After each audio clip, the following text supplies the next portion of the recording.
प्रभु श्री राम इस दुष्ट रावण के सामने हाथ जोड़ रहे हैं। क्या हुआ वनवासी? मेरे भय के कारण तुम्हारी वानर सेना पीछे ही रह गई। एकाकी पड़ गए हो तुम, इसीलिए भयभीत होकर तुम भी हाथ जोड़ रहे हो। भ्रमित मत हो रावण, ये जो मैंने प्रणाम किया है तुम्हें नहीं, उन देवी तारा को जिन्हें तुम निश्चित पूजा के द्वारा विवश करके अपनी सुरक्षा के लिए लेकर आए।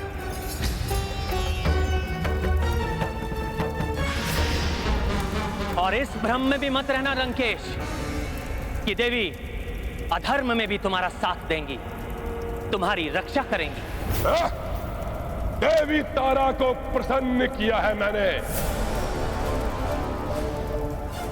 उस विकट निषिद्ध पूजा से, इसे आज तक अन्य कोई नहीं कर पाया। और इसलिए तुम्हारी ये सेना भयभीत होकर खड़ी है।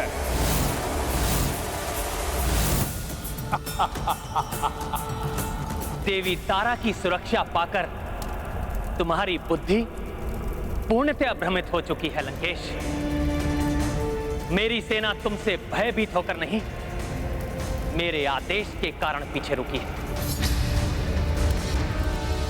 क्योंकि तुम्हारे अधर्म और आतंक को मिटाने के लिए, तुम्हें तुम्हारे पाप कर्मों का दंड देने के लिए मैं एकाकी ही पर्याप्त हूं। मुझे दंड दोगे तुम?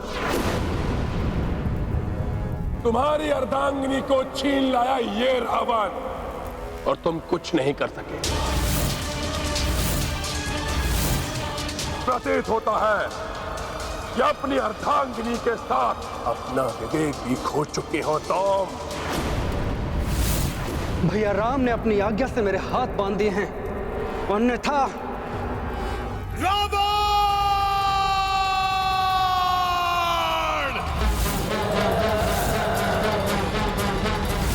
विवेक तो तुम पूर्णतया खो चुके हो रावण।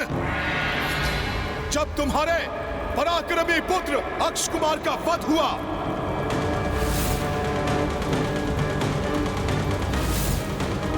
तब भी तुम्हारा विवेक नहीं जागा। तुम्हारी सोने की लंका भस्म हो गई, फिर भी तुम विवेकहीन बने रहे रावण।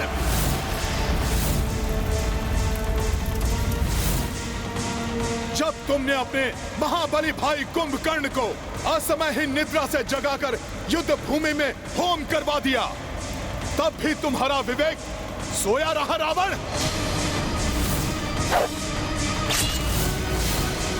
मेघनाथ, महिरावण सहित एक एक करके तुम्हारे हर योद्धा तुम्हारे अहंकार की बलि चढ़ते चले गए, फिर भी तुम विवेक शून्य ही रहे। महाज्ञानी रावण, वो तो प्रभु श्री राम ने हमें युद्ध ना करने के वचन से बांध दिया है, अन्यथा प्रभु के लिए अनुचित बोल कहने वाली तुम्हारी ये जिह्वा अब तक कटकर धरती पर पड़ी होती लंकेश। कौन काटेगा मेरी जीवा? ये एकाकी वनवासी।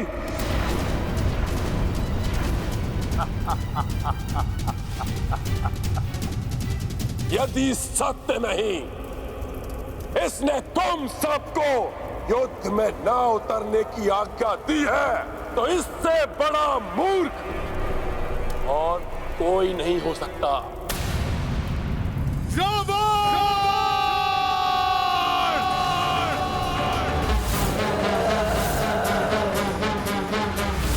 बस चिल्लाओ मत, चिल्लाने से सत्य नहीं छुपता।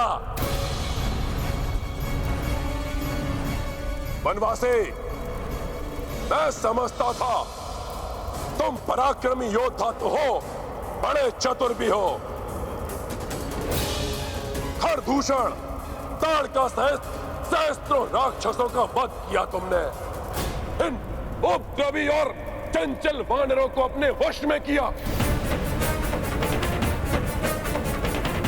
और इनकी सहायता से इस बड़े विशाल समुद्र पर सेतु बनाकर लंका तक आने का असंभव कार्य भी किया।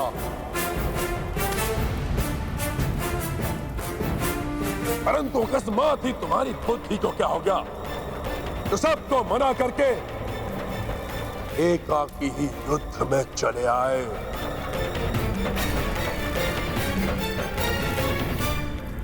ये मर्यादा युद्ध की है, जिसे तुम जैसे अधर्मी राक्षस नहीं समझ सकते रावण। अब मात्र तुम ही शेष हो, एकाकी हो।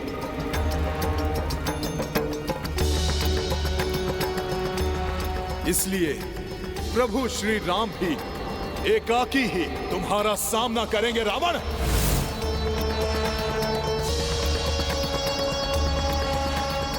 वानर, रावण से एकाकी ही युद्ध करने का दुस्साहस कर रहा है तुम्हारा ये प्रभु।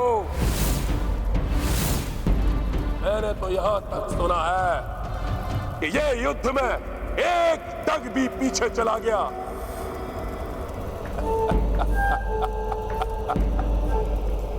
तो ये अपनी हार स्वीकार कर लेगा।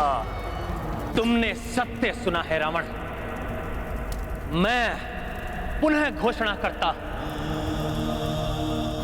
कि यदि इस युद्ध में मेरे पांव तनिक भी पीछे हटे या मेरी सेना में से किसी ने शस्त्र भी उठाया, तो ये रघुवंशी राम उसी क्षण अपनी पराजय स्वीकार कर लेगा।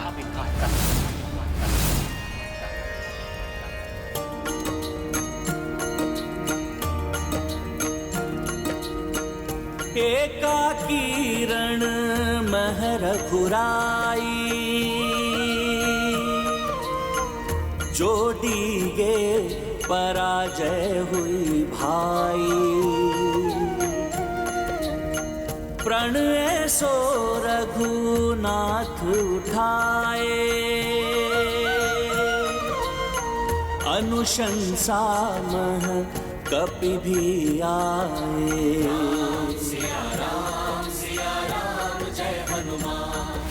बहुत ही कठिन प्रतिज्ञा कर ली है प्रभु श्री राम ने।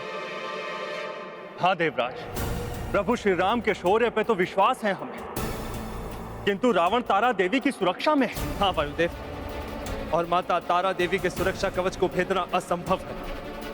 न जाने क्या होने वाला है आज।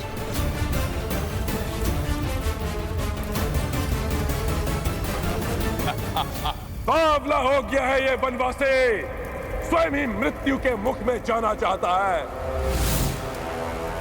एक तो मैं स्वयं मायावी शक्तियों का स्वामी हूं, और दूसरा मैं माता तारा देवी के संरक्षण में हूं।